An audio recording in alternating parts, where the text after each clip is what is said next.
Hello बच्चों, तो क्या हाल चाल। आज का टॉपिक बहुत ही मजेदार है। आओ देखें। चित्र में वृत्त का केंद्र O है और PQ स्पर्श रेखा है। यदि एंगल RPQ 50 डिग्री दिया है तो पूछा है एंगल POR का मान। बच्चों, इस सवाल को सॉल्व करने से पहले इसमें प्रयोग हुए कॉन्सेप्ट के बारे में समझ लेते हैं हम लोग।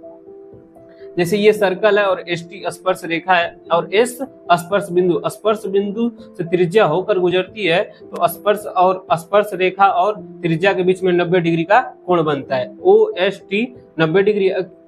त्रिभुज PQR में PQ और PR बराबर है, तो बराबर भुजाओं के सम्मुख कोण बराबर होते हैं। यहाँ पे एंगल Q और एंगल R बराबर है। आइए अब सवाल पे देखो बच्चों, यहाँ से ये हो गया OP भी रेडियस है। अभी मैंने बताया रेडियस और स्पर्श रेखा के बीच में कितना कोण बनता है, 90 डिग्री का।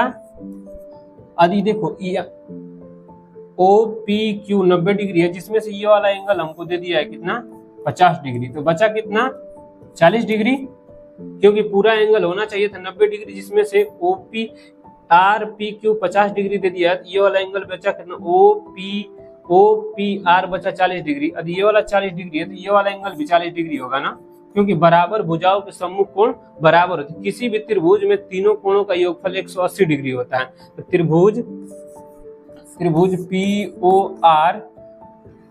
POR में angle O plus angle P plus angle R बराबर 180 degree. Angle O plus angle P का मान कितना है, 40 डिग्री।